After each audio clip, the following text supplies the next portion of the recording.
नमस्कार साथियों, चलिए आज मैं आपको एक कहानी सुनाती हूँ। कहानी है श्री विजयदान देथा द्वारा रचित समय समय की हवा। ये कहानी 3 पीढ़ियों की विचारधारा और उनके जीवन मूल्यों में अंतर की कहानी है।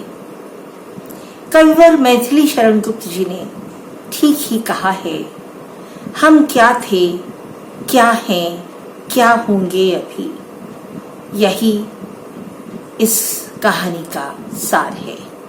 तो लीजिए सुनिए कहानी समय समय की हवा। समय की बात, समय के हाथ। किसी समय की गोद में एक सुखी संतोषी गांव बसा हुआ था। अपने अपने घर और अपने अपने दरवाजे होते हुए भी गांव की चौपाल एक थी।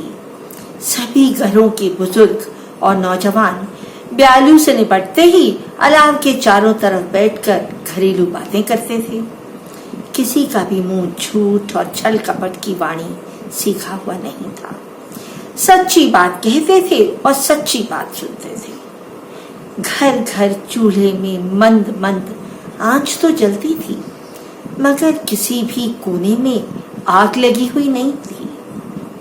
बूते की कामना और बूते का काम, नीचे धरती और ऊपर राम। मुट्ठी में समाये इतनी ही जरूरतें थी।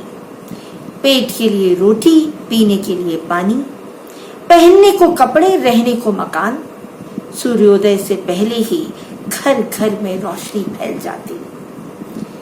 उस गांव के जमींदार ने अपनी जमीन किसान को खेती के लिए सौंप रखी थी। किसान ने लगान देने की बहुत मिन्नतें की, लेकिन जमींदार किसी भी कीमत पर राजी नहीं हुआ। किसान ने ज्यादा मगजमारी की तो जमींदार बोला कि उसके पास काफी जमीन है, मरने पर 7 तो ले जाने से रहा, जो तो बो, कमाओ और खाओ। किसान ने एक दिन खटपट निपटाने के लिए चौपाल में बात चलाई तो बस्ती के सब लोगों ने जमींदार की बात ही रखी। संयोग का खेल कि एक दिन जमींदार वाली जमीन से झाड़ियों की जड़ें निकालते समय किसान को मोहरों से भरा एक कलश नजर आया। चारों ओर से खोदने पर एक एक करके 7 कलश हाथ लगे। काम छोड़कर किसान ने तुरंत बैल जोते, गाड़ी पर 7 कलश रखे और तपती दोपहर में जमींदार के घर की तरफ चल पड़ा। जमींदार ने दूर से ही गाड़ी को आते देखा तो मन ही मन किसान पर नाराज हुआ।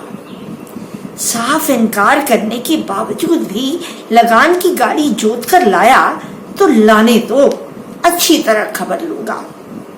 बस्ती की बात को टालने की हिम्मत हुई तो कैसे हुई, लेकिन गाड़ी पर कलश देखकर उसका गुस्सा कुछ ठंडा पड़ गया। मुस्कुराकर बोला, अरे ये फिर क्या नई मुसीबत ले आया। किसान ने भी उसी तरह मुस्कुराते हुए जवाब दिया, लगान न लेने की हेकड़ी तो निभ गई, लेकिन अब ये मुसीबत तो कबूल करनी ही पड़ेगी। ढक्कन उखाड़ने पर जमींदार ने चमचमाती मोहरें देखी तो आश्चर्य से पूछा, बाजरे की जगह खेत में मोहरें पैदा हुई हैं क्या? पैदावार की बात करने पर तो फिर वही लगान वाला फंदा फंसेगा, इसलिए तुरंत जमींदार की बात काटते कहने लगा, इससे पहले भी किसी के खेत में मोहरें पैदा हुई होंगी। जड़ें निकालते समय ये 7 कलश हाथ लगे हैं, सो कबूल करो। जमींदार की त्योरियां चढ़ गई। बोला, तेरे हाथ लगे हैं तो तू रख, मेरे यहाँ क्यों लाया? किसान ने भी कड़ाई से जवाब दिया, जमीन तुम्हारी है इसलिए लाया, आंखें दिखाने की जरूरत नहीं। मुझे काम के लिए देरी हो रही है, शराफत से चुपचाप कलश कबूल करके मेरा फंदा काटो। लगान वाली बात निभ गई सो ही बहुत है। जमींदार आत्मीयता के स्वर में मीठा उलाहना देते कहने लगा, देख, तू फिर अन्याय की बात कर रहा है। जड़ें निकालते समय तेरे हाथ लगे हैं तो मैं कैसे कबूल कर सकता हूं? मेरी अकल तो अभी तक ठिकाने पर है। अगर अकल ठिकाने पर होती तो तुरंत ना नहीं करते। ऐसी अबूझ बात तो कोई बच्चा भी नहीं करता। अरे भाई, जब खेत तुम्हारे हैं तो कलश भी तुम्हारे हैं, इसमें ऐसी कलह की बात ही क्या है? जमींदार व्यंग्य करते हुए बोला, सारे इलाके की अक्ल का क्या तू अकेला ही इजारेदार दिखता है? ऐसी बेवकूफी की बात सुनकर बस्ती के लोग हंसेंगे, फिर भी पंचायत बैठाने के लिए मेरी ना नहीं है। किसान ने कुछ तड़पते हुए जोर से कहा, तुम्हारी ना क्यों होगी, मेरी ना है। गरीब के साथ तो कोई न्याय भी नहीं करता। पंचायती के लायक बात हो तो पंचायती भी कराएं। जमींदार तैश में आकर कहने लगा, तेरे कहने से क्या होता है? कैसे पंचायती की बात नहीं है? उस दिन मेरे खेत में तुझे कर्चा गड़ा था, तब मेरा पांव तो बेकार नहीं हुआ। बता, चौमासे में मेरे खेत पर काम करते समय तुझ पर बिजली गिरे तो मैं ही मरूंगा? मुझ पर बिजली गिरेगी तो मैं ही मरूंगा। खेत मेरा है तब मुझे मरना चाहिए। बता, मेरे खेत में काम करते हुए अगर तुझे सांप काट खाए तो उसका जहर मुझे चढ़ेगा या तुझे? बोल। अब इन्हें उल्टी सीधी पहेलियों में मत उलझाओ। तुम पर अच्छा खासा विश्वास करके मैं यहाँ आया था। मैं जानता हूँ कि पंचायती होने पर मेरे साथ इंसाफ नहीं होगा। तब पंचायती क्यों करवाता है? चुपचाप ये कलश अपने घर ले जा। मैं कहीं भी चर्चा नहीं करूंगा। खूब चर्चा करो, मैं किसी से डरता थोड़े ही हूं। उधार लिया हुआ मुंह हो तब भी ऐसी बात करते थोड़ी बहुत शर्म आती है। तुम्हारा माल मैं कैसे घर ले जाऊं? ये कलश जाने और तुम जानो। मैं तो यहीं गाड़ी छोड़कर खेत जा रहा हूं। इतनी देर में तो मैं आधी जड़ें निकाल लेता। खामखा बहस करना मुझे नहीं पोसाता। और ये आखिरी बात कहकर वह वहां से चल पड़ा। जमींदार ने उसे पुकार कर कहा, देख, बेकार जिद करके मत जा, पछताएगा। कोई बात नहीं। जमींदार का गुस्सा समाया नहीं, पर किसान नहीं माना। तब वह कर ही क्या कर सकता था? घड़ी डेढ़ घड़ी रात ढलने पर वहीं अलाव के पास पंचायत जमी। किसान की बात सुनकर पंचों ने भिड़ते ही उससे सवाल किया, ये कलश अपने आप उछलकर बाहर आए या तूने खोदकर निकाले? निकाले तो मैंने खोदकर ही, कलश अपने आप उछलकर बाहर कब आते हैं? पंच मुस्कुराकर कहने लगे, तब तो ये न्याय तेरे अपने मुंह से ही हो गया कि तेरी मेहनत का फल तुझे ही मिलना चाहिए। लेकिन गंवार किसान तब भी नहीं माना। पंचों के सामने वही हठ करते कहने लगा, लेकिन जमीन तो मेरी नहीं है। दूसरे की जमीन में गड़ा धन लेने के लिए मेरा मन नहीं मानता। पंचों ने कहा, तेरे मन को मनाना हमारे वश में नहीं है। इंसाफ करना हमारे जिम्मे था, जो हमने निपटा लिया। धरती, पानी और हवा पर किसी का भी हक नहीं होता। अगर तू ऐसा ही हरिश्चंद्र है, तब दूसरे की जमीन पर बहती हवा में तुझे सांस भी नहीं लेना चाहिए। आप फरमाए तो नहीं लूं, पंचों ने कहा, लेकिन हम ऐसी उल्टी बात क्यों फरमाएं? हमारा कहना मान, जब तक गाड़ने वाले का पता नहीं चले तब तक यह अमानत तू ही संभाल। ये अमानत मेरे किस काम की? ये तो नींद बेचकर जागरण मोल लेना है। भगवान जाने किसने क्या आस करके ये मोहरें गाड़ी होंगी। या तो दूध का दूध और पानी का पानी करो, वरना मुझे ये कलश राज्य के खजाने में जमा कराने पड़ेंगे। पंचों ने कहा, हमने तो अपनी समझ के अनुसार जो इंसाफ करना था सो कर दिया, तू न माने तो तेरी मर्जी। तब वे किसान बोला, जब इंसाफ का रास्ता ही नहीं जानते तो इंसाफ करने के लिए मुंह धोते ही क्यों हो। उसके बाद वह जिद्दी किसान सीधा राज दरबार पहुंचा। ध्यान से सारी बात सुनने के बाद राजा ने कहा, जान माल की रक्षा के लिए मैं राजा बना, तब तेरा माल छीनने का मुझे अधिकार ही क्या है। तूने बेकार ही जूते घिसे, गांव के पंचों ने तेरे साथ बेइंसाफी नहीं की। तू खुशी खुशी ये कलश अपने घर ले जा, तेरी मेहनत और तेरा ही फल। राजा के मुंह से ये न्याय सुनकर किसान का मुंह फीका पड़ गया। वह तो कुछ दूसरी ही आस लेकर यहाँ आया था। धीमे स्वर में कहने लगा, आपका ये आदेश तो मैं हरगिज नहीं मानूंगा, और इन मोहरों का मैं क्या करूं, बेकार जगह घेरेंगी। आप नाराज न हो तो मैं पंचों के सामने उसी जगह ये सातों कलश वापस गाड़ दूं। उस वक्त की गोद में जैसी प्रजा थी वैसा ही उसका राजा था। होठों पर मुस्कान छितराते हुए कहा, जैसी तेरी मंशा। आखिर उस किसान की जो मंशा थी वही हुआ। तीसरे दिन सूर्योदय के वक्त बस्ती के लोग पास खड़े देखते रहे और उसने अपने हाथों उसी जगह कलश वापस गहरे काट दिए। उसके बाद वक्त की ढलान पर वक्त की हवा निरंतर बिना सांस लिए बहती ही गई। हवा के उन थपेड़ों के आगे न तो वह किसान रहा, न वे बस्ती के लोग और न वह राजा। वक्त की गोद में नई पीढ़ी अवतरित हुई, नया राजा और नए ही पंच, नई पीढ़ी, नया ही खून।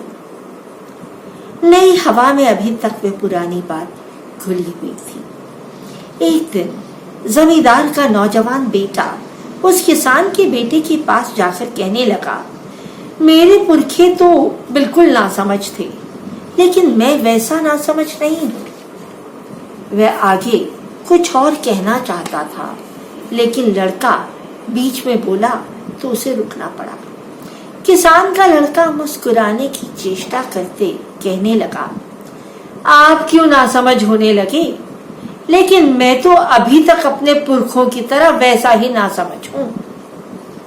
हाँ, तू नासमझ है सो मैं जानता हूं, तभी मेरे खेत में गड़े हुए कलश तो मुझसे बगैर पूछे छुपाकर रात को घर ले आया। किसान के बेटे ने मन ही मन सोचा कि हजरत खेत की जमीन टटोल कर आए दिखते हैं, वहां कलश हो तो मिले। सुमत सूझी जो 7 दिन पहले सारे कलश घर ले आया, नहीं तो आज एक मोहर हाथ न लगती। अब दबने से बात बिगड़ जाएगी। निसंकोच बोला, इसमें पूछने की क्या बात है, खेत कोई मुफ्त में नहीं जोतता, तीसरे हिस्से का लगान चुकाता हूँ। जड़ें निकालते समय अगर सांप काट खाता तो मेरे बच्चे यतीम हो जाते। आपका तो कुछ भी नहीं बिगड़ता, अपनी मेहनत से खोदा धन अपने घर लाया, इसमें छुपाने की क्या बात है। दोनों में परस्पर बहुत दांता कसी हुई, लेकिन जमींदार के लड़के की कुछ दाल नहीं गली। आखिर धमकी देते हुए बोला, मैं भी देखता हूं मेरे खेत में गड़ा धन तुझे कैसे पचता है। पचना वचना क्या ठाकुर, वह तो पच गया। दूसरे माल की आस करने से काम नहीं चलता, आखिर तो पसीने की कमाई से ही पार पड़ेगा। लाल पीली आंखें निकालते वह बस्ती के लोगों के सामने चिल्लाया। पंचों ने सोचा, ऐसी शानदार पंचायती तो मुश्किल से ही हाथ लगती है।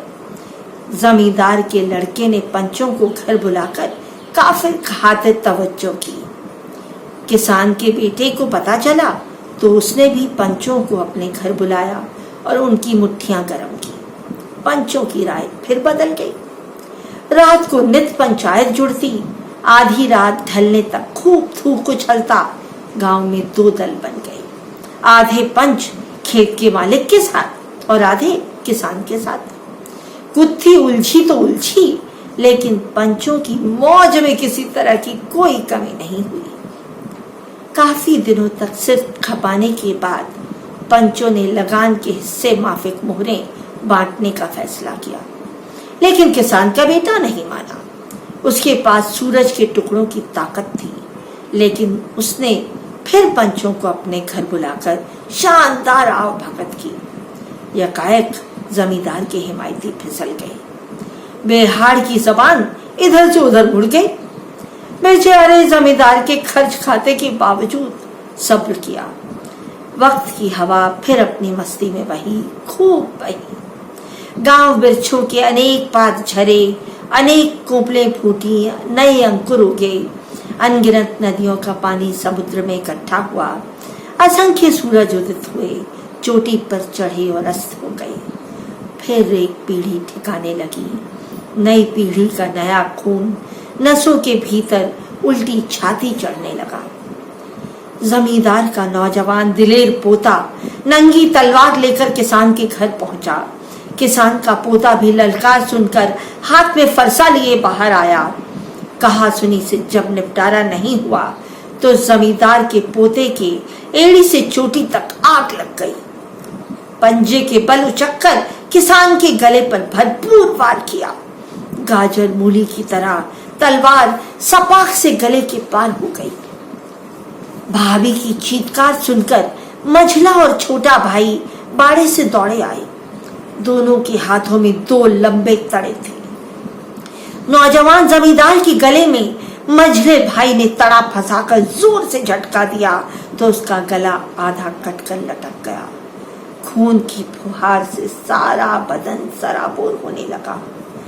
उस गांव की धरती पर पहली दफा पसीने की जगह खून की आकृति चित्रित हुई। गांव के पंच शामिल होकर राजा की शरण में पहुंचे। गड़े धन की बात सुनते ही राजा को गुस्सा आ गया। पंचों ने इतने दिन तक भेद छुपाकर क्यों रखा? गड़ा धन तो राजा का ही होता है। उसके आदेश से पंचों को 21 जूतों की सजा मिली। तत्पश्चात राज्य के घुड़सवारों ने घोड़े दौड़ाए, सो किसान के घर में छुपाए हुए कलश तुरंत सरकारी खजाने के हवाले किए। समय समय की हवा और समय समय की बयार उस सुखी और संतोषी गांव की जमी हुई चौपाल उठ गई। घर घर आग की लपटें लपलपाने लगी।